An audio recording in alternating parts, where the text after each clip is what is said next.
ये बात तो 100% सही है कि कोई भी युद्ध बस हथियारों के दम पर ही नहीं जीता जा सकता है, बल्कि जंग एक एफिशिएंट बैटल प्लान के साथ साथ एक्सपीरियंस्ड, साहसी, बहादुर और निडर सैनिकों के दम पर जीती जाती है। वरना पहले रशिया और फिर दुनिया की नंबर 1 यूएस आर्मी अफगानिस्तान में तालिबानियों के हाथों ना हारती। लेकिन मॉडर्न वॉरफेयर में नई टेक्नोलॉजी से लैस हाईटेक और एडवांस्ड हथियारों की इंपॉर्टेंस यानी उनके महत्व से नकारा नहीं जा सकता है। अगर हम अफगानिस्तान का एग्जाम्पल देख रहे हैं तो फिर हमारे सामने आर्मेनिया अजरबैजान का रिसेंटली हुआ नागोर्नो कराबाख का युद्ध भी है, जिसमें अजरबैजान ने इजरायली और टर्किश ड्रोन का इस्तेमाल करके आर्मेनियन सेना की कमरी तोड़ दी थी और आर्मेनिया ने अपना काफी सारा एरिया अजरबैजान के हाथों गंवा दिया था। इसलिए किसी भी सिचुएशन से निपटने के लिए भारत को भी अब अपनी सेना की मॉडर्नाइजेशन पर ध्यान देना ही पड़ेगा, और मॉडर्नाइजेशन भी ऐसी कि भारतीय सेना के तीनों अंग एयरफोर्स, आर्मी और नेवी तीनों को ही मॉडर्नाइज किया जाए, ना कि बस किसी एक को।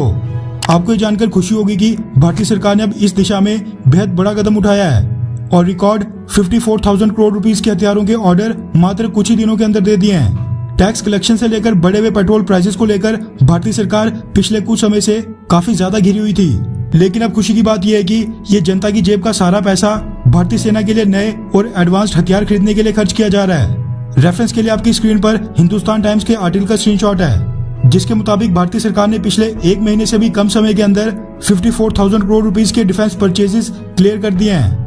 वैसे 54,000 करोड़ रुपीस को डॉलर्स में कन्वर्ट करें तो ये बनते हैं करीब 7 से 7.5 बिलियन डॉलर्स के बीच में। और अभी भारतीय सरकार यहाँ पर रुकी नहीं है, बल्कि कई सारे ऑर्डर्स अभी भी पाइपलाइन में फंसे हैं, जिनको आगे आने वाले कुछ ही समय के अंदर ग्रीन सिग्नल मिल ही जाएगा। यानी भारतीय सरकार ने कोविड-19 को टैकल करने के बाद भारतीय सेना की मॉडर्नाइजेशन का काम जोरों शोरों से शुरू कर दिया है। वैसे अगर आप ये सोच रहे हैं कि 54,000 करोड़ रुपए भारतीय सरकार ने कहाँ खर्च किए, तो वो भी मैं आपको बता देता हूँ।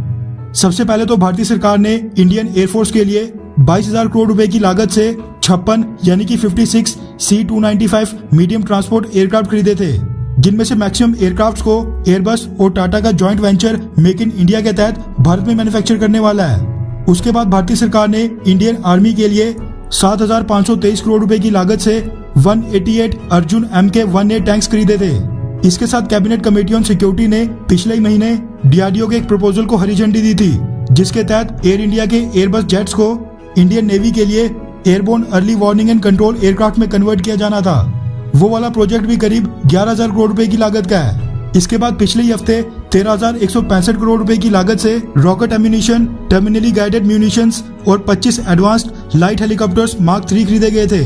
यानी भारतीय सेना के तीनों अंगों के लिए पिछले एक महीने के अंदर टोटल 54,000 करोड़ रुपीस खर्चे गए। गौर करने वाली बात यह है कि डिफेंस के क्षेत्र में देश को आत्मनिर्भर बनाने के लिए इनमें से लगभग सभी हथियार मेक इन इंडिया के तहत भारत में ही मैन्युफैक्चर किए जाएंगे।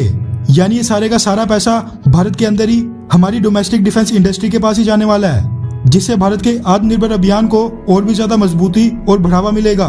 खैर, ये तो था 54,000 करोड़ रुपए के डिफेंस परचेजेस का लेखा जोखा, लेकिन आप नीचे कमेंट करके बताएं कि क्या भारतीय सेना की मॉडर्नाइजेशन के लिए मोदी सरकार ने जो अभी तक पिछले 7 सालों में काम किया है, क्या आप उससे संतुष्ट हैं? हाँ या फिर नहीं? नीचे कमेंट करके अपनी राय जरूर बताएं।